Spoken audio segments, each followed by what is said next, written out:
Salut les devins, c'est Saikyo. On se retrouve aujourd'hui pour une mauvaise nouvelle concernant le film Dragon Ball Super Hero qui est originellement attendu pour ce 22 avril 2022 au Japon, mais ce n'est désormais plus le cas. Je vais absolument tout vous expliquer, ce que cela engendre à l'heure actuelle et également nuancer tout cela avec un maximum d'éléments.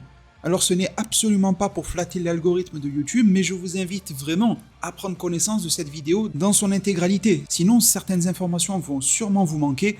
Le film Dragon Ball Super Hero ne sortira pas au Japon le 22 avril 2022, il est retardé, repoussé à une date ultérieure qui est à ce jour du 18 mars 2022, indéfinie. Ça peut être n'importe quand durant l'année 2022, voire même l'année 2023 dans le pire des cas, même si je croise les doigts pour que le report soit uniquement de quelques mois sur l'année 2022. Alors cette mauvaise nouvelle, vous allez le voir, pourrait prendre plusieurs directions, même plusieurs directions qui pourraient se mixer entre elles, à la fois rester une mauvaise nouvelle, mais aussi se transformer, ou en tout cas faire naître une bonne nouvelle pour nous occidentaux, voire même donner naissance à une situation des plus étranges et difficiles à décrire. Je vais vous expliquer. Déjà, commençons par le pourquoi. Pourquoi ce film est retardé ? Tout simplement car Toei Animation s'est fait pirater. Toei Animation, vous le savez sûrement déjà, je vais alors vraiment vulgariser les termes pour aller très vite sur le sujet, c'est la société qui anime, produit l'animation de manière générale Dragon Ball. Dragon Ball, Z, Kai, GT, Super, les films, OAV, TV spéciaux, l'animé promotionnel Super Dragon Ball Heroes, il travaille également dessus, et vraiment de manière vulgarisatrice et surtout réductrice, la tâche de Toei Animation est de récupérer une histoire, un scénario, parfois un manga, d'Akira Toriyama ou d'autres mangaka, et de les adapter dans un format animé. L'éventail des métiers et des actions de Toei Animation est bien plus ample et large que ce que je viens de décrire, mais c'est largement suffisant pour la vidéo du jour. Ce piratage via internet de Toei Animation, nous l'avons officiellement appris le 11 mars 2022. Et cela a eu pour conséquence immédiate un communiqué de Toei Animation annonçant que certains animés seraient repoussés d'une semaine. C'est pour cela que si vous suivez One Piece, Dragon Quest, La Quête de Dai, Delicious Party Precure ou encore Digimon Ghost Game, plusieurs épisodes ont été alors repoussés.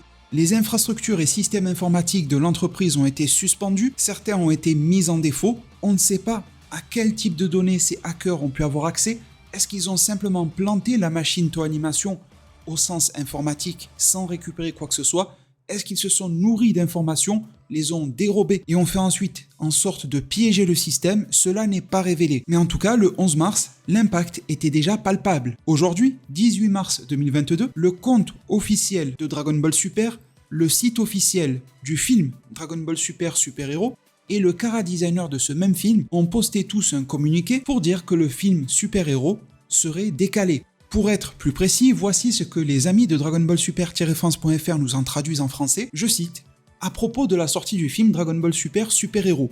Comme indiqué précédemment, Toei Animation, qui produit le film Dragon Ball Super Hero, qui était prévu en sortie japonaise le 22 avril 2022, a subi un accès non autorisé à ses serveurs / son réseau par une tierce partie, ce qui rend la production du film compliquée.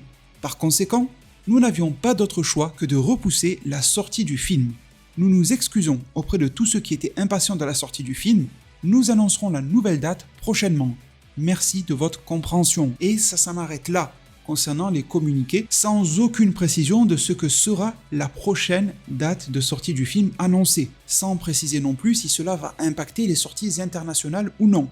Également, en matière d'information, le chara-designer et superviseur de l'animation de ce nouveau film, vous vous rappelez du fameux Shintani dont on n'arrêtait pas de parler pour Dragon Ball Super Broly ? Eh bien c'est son homologue sur le film Super Hero. C'est monsieur Kubota qui a travaillé d'ailleurs sur le film Dragon Ball Super Broly et qui a un énorme talent. Je vous affiche une ou deux images de ce qu'il a pu produire par exemple sur le film Broly. Il s'est exprimé sur sa page Twitter en reprenant le communiqué officiel de Toei Animation et du compte Twitter officiel de DBS en disant « Malheureusement, la sortie a été reportée.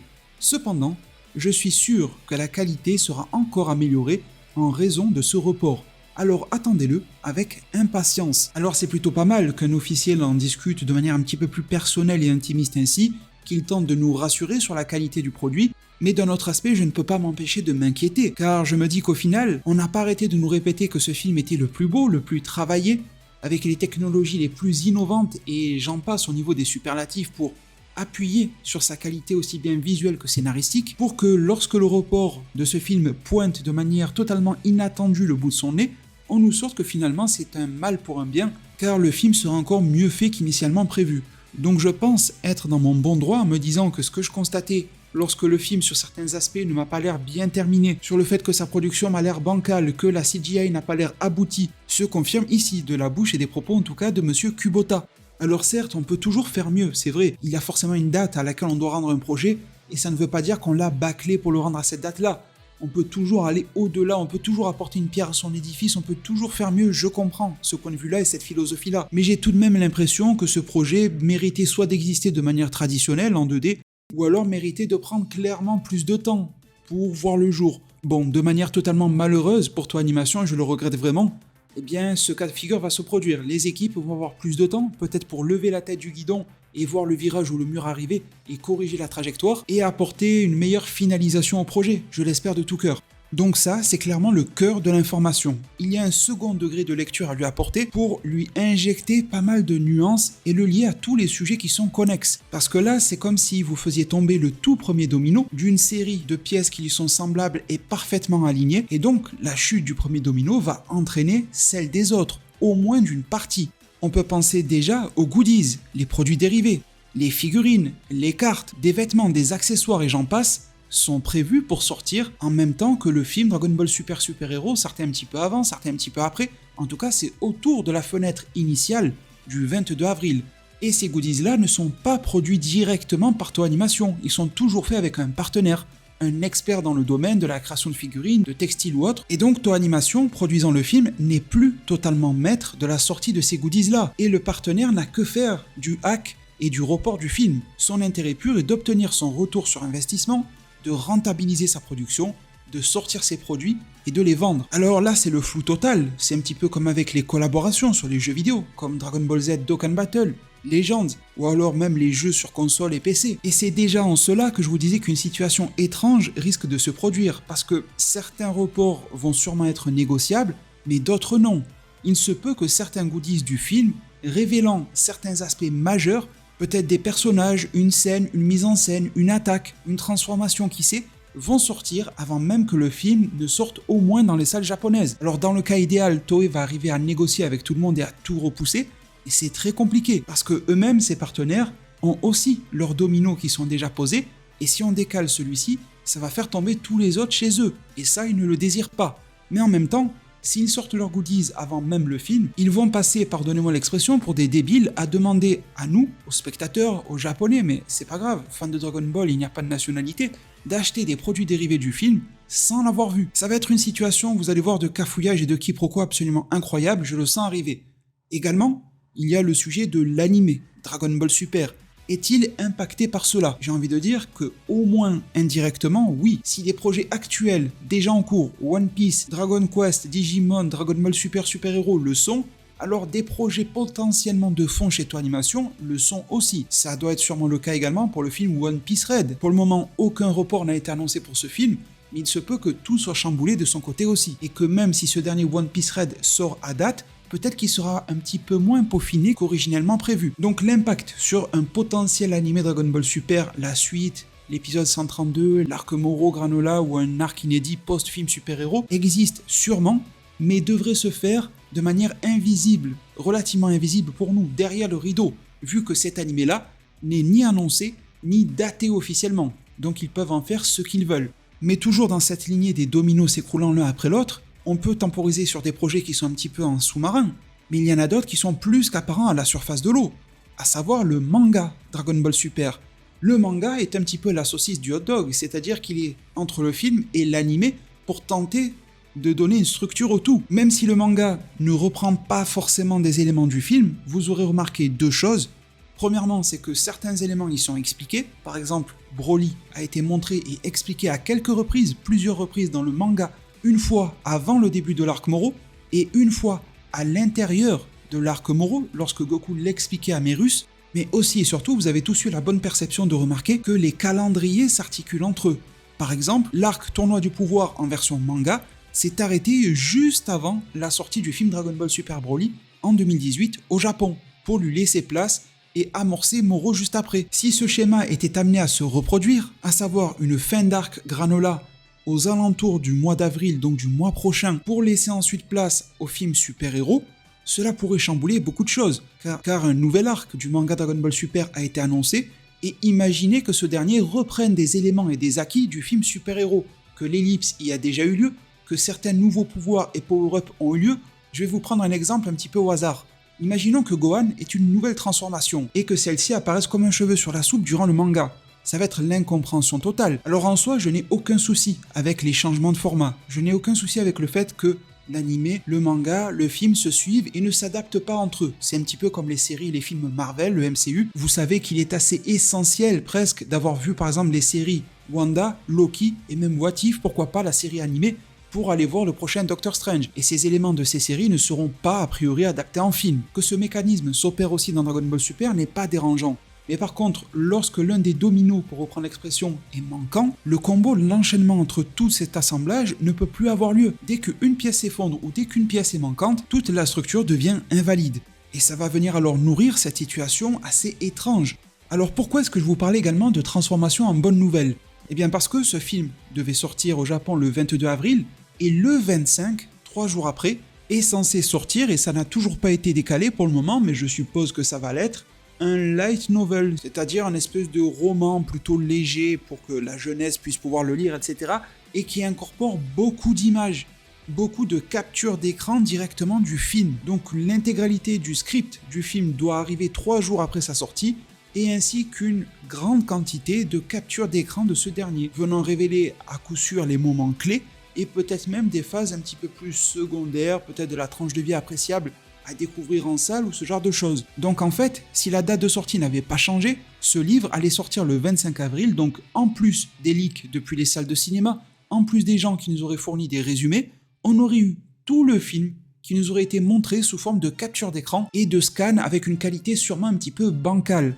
Et en partant de ce constat-là, eh bien on peut se dire qu'on va pas se faire révéler l'intégralité du film via un goodies, à condition bien sûr qu'ils arrivent à négocier le report de ce bouquin-là. Ce serait un petit peu plus facile que pour les figurines ou autres, étant donné que ce livre est édité par la société Shueisha. Shueisha, c'est l'éditeur historique du manga Dragon Ball Super. Il travaille en étroite collaboration avec Toei Animation. Ils s'entendent plus directement qu'avec des partenaires qui construisent des goodies, et la Shueisha, via ce que l'on appelle la Dragon Ball Room, qui est une sorte d'équipe, en gros on va dire ça comme ça, qui est là pour penser, réfléchir au futur de Dragon Ball, qui fait un petit peu la coordination entre animé, manga, produits dérivés, peut-être Super Dragon Ball Heroes, etc. Eh bien on peut espérer que ce comic book sera décalé pour corroborer avec la nouvelle date de sortie japonaise du film, et donc éviter que le monde entier découvre le film et ses visuels via un petit bouquin au lieu de pouvoir avoir une expérience cinématographique complète. Également, pour alimenter l'aspect bonne nouvelle, eh bien on pourrait se dire que la sortie japonaise se décalant, il n'y a pas de raison pour le moment que celle en Occident et donc pourquoi pas en France bouge. On se doute bien que cette sortie française allait de base avoir plusieurs mois de décalage. Imaginons qu'il visait la période de la rentrée, pourquoi pas, septembre. Si le film est décalé à juillet, août au Japon, il me semble qu'ils peuvent toujours nous le proposer en septembre en France. Et donc avoir une sortie quasi simultanée entre les deux pays, sans compter l'avant-première qui devrait être simultanée. D'ailleurs, mini parenthèse, ça c'est toujours une tare. En 2022, je crois qu'il y a vraiment que les films d'animation japonaises qui ont un délai absolument ahurissant avec le reste du monde, dont notamment l'Europe. Jusqu'à 1 an de décalage pour certains films. Après, il reste bien sûr l'option où même les sorties internationales se verraient être décalées. Alors là, ça serait un très mauvais cas de figure. Mais bon, si les cafouillages ne vont pas à l'extrême, on peut espérer de manière décente que le comic book ne sorte pas trop tôt, que les sorties françaises et japonaises s'alignent pour, de notre point de vue occidental, mieux vivre cette sortie du film et mieux le réceptionner. Alors pour conclure, a priori Toei Animation ne va pas s'écouler, mais j'espère vraiment qu'ils vont en tirer une double leçon, et ça c'est un message qui vient du cœur que j'aimerais adresser. Je ne sais pas par qui il sera ou ne sera pas écouté, mais déjà premièrement renforcer les infrastructures informatiques. Et croyez-moi, je ne vais pas épiloguer le pourquoi du comment, mais elles sont arriérées, préhistoriques, mal gérées, et on peut dire qu'elles font office de passoires qui ont pour mission de retenir de l'eau. Donc comprenez bien que c'est quasiment impossible. Mais surtout, deuxième leçon à en tirer, c'est d'arrêter de perpétuellement repousser ce qui fonctionne aujourd'hui à demain, après-demain ou à l'an prochain. C'est devenu une sorte d'habitude, de mauvaise habitude chez Toei Animation, notamment concernant Dragon Ball, et je vais l'illustrer par l'exemple de l'animé.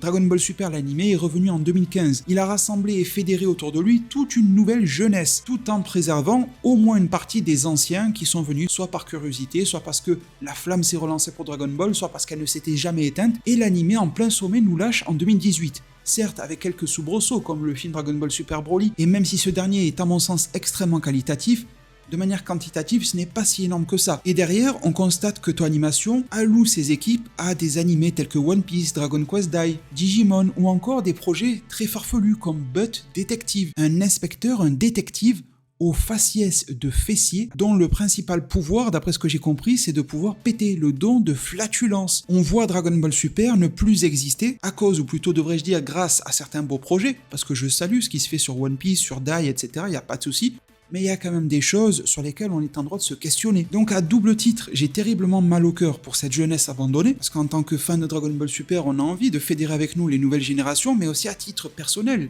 Je vous le dis, je considère que je n'ai pas à espérer que peut-être, quand je serai grand-père, j'aurai la suite de Dragon Ball Super. On en a besoin là, maintenant. Vous le voyez bien, on a des pandémies, des guerres à répétition, maintenant des hacks, et puis tout peut arriver, la maladie peut mettre sur le côté, voire emporter tristement des personnes qui travaillent de manière primordiale sur ce type de projet-là du jour au lendemain, de manière inexpliquée, rien n'est acquis. Alors même si une entreprise voit sur le long, très long terme, ils réfléchissent à un horizon au-delà même de l'horizon humain, mais je pense qu'il faut arrêter d'agir comme si tout ce qui existe aujourd'hui le sera encore demain ou dans 10 ans. Non, ce n'est absolument pas garanti, vraiment pas. Donc deuxième leçon à en tirer, profitons et faisons profiter tant qu'on est là. Ça me semble absolument essentiel.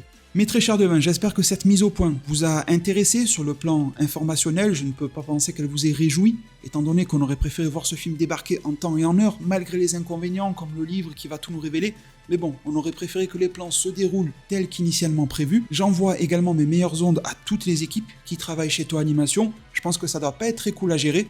En espérant, et je sais qu'ils l'ont déjà, qu'ils préservent leur esprit shonen, de ne pas abandonner, de se relever, de revenir meilleurs qu'ils ne l'ont été qu'autrefois et meilleurs qu'après un échec. Je vous remercie tous infiniment de m'avoir accordé votre confiance, votre oreille et votre suivi aujourd'hui. Merci vraiment pour tout. N'hésitez pas à vous abonner, activer la cloche des notifications, à mettre un maximum de pouces bleus. Prenez tous extrêmement bien soin de votre futur et à plus pour de prochains arts divinatoires.